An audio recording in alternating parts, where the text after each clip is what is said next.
Le comité exécutif de l'ITIE RDC a tenu sa 124e réunion ordinaire à Sultani Hotel ce lundi 31 juillet 2023 sous la présidence de son Excellence la ministre d'État, ministre du Plan, Madame Judith Ntsuminoa. À l'ordre du jour ont été retenus les points suivants. Tout d'abord, la présentation du projet de procès-verbal de la réunion du comité exécutif du 8 juin 2023, document essentiel permettant le suivi rigoureux des résolutions antérieures. Ensuite, des points d'information sur l'avancement de la mise en œuvre du processus ITIE avec une mention spéciale de la participation active de l'ITIE RDC à la conférence mondiale de l'ITIE à Dakar. Par ailleurs, l'examen des dossiers restés en suspens a été abordé avec diligence. Parmi eux, l'opérationnalisation des commissions permanentes du comité exécutif, indispensable au bon fonctionnement de l'ITIE RDC au regard de la nouvelle norme ITIE. Également, l'état des lieux du processus d'adoption au gouvernement du projet de décret modifiant et complétant le décret portant création, organisation et fonctionnement du comité national de l'ITIE RDC. Enfin,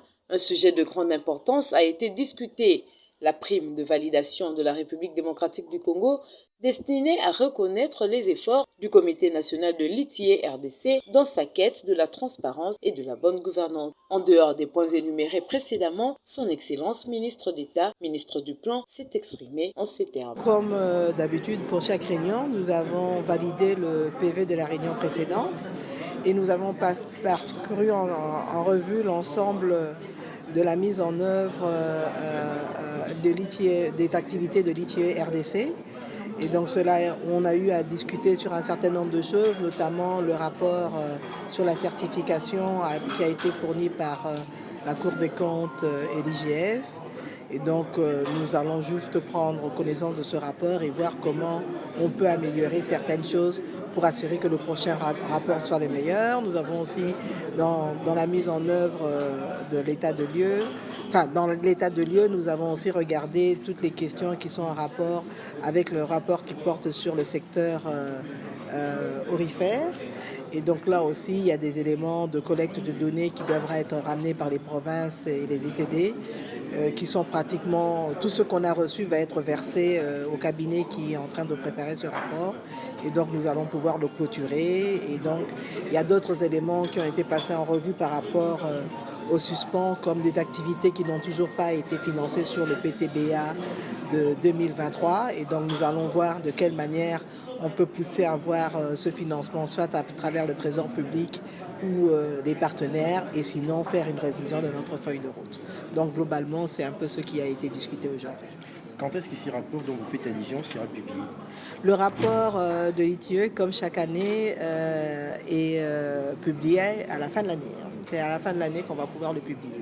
Et donc, nous allons devoir aussi tenir compte dans ce rapport de tous les nouveaux éléments que nous donne la nouvelle norme 2023. Déjà une partie, même si on sait que pour la nouvelle norme 2023, le rapport devrait être fait pour 2025. Mais nous sommes déjà en train de nous préparer pour assurer que tous les éléments qui sont repris dans cette nouvelle norme commencent à être pris en charge dès à présent. Et pour finir, vous avez été récemment à la 9e conférence mondiale de l'ITIE au Sénégal. Qu'est-ce que le pays doit à ces jours espérer du processus ITIE par rapport au secteur extractif? Mais en fait, ce qu'il y a, c'est simplement encore plus de transparence dans la manière dont on travaille. Nous avons déjà été publicités l'année dernière en octobre. Cette année, avec le travail qui a été fait par le secrétariat technique et aussi par le comité exécutif, la RDC s'est retrouvée déléguée pour... En fait, c'est le représentant de 8 pays de l'Afrique francophone au niveau du conseil d'administration. Donc c'est déjà une bonne chose parce que ça prouve que nous avons quand même fait un travail de fond. Mais maintenant, ce qu'il y a, c'est que nous devons continuer, et particulièrement avec la nouvelle norme 2023 qui va porter sur les questions de corruption, les questions de genre. Il faut s'assurer que nous tenons la route jusqu'en 2025 et pour les années à venir. Merci beaucoup. Merci à vous. Merci.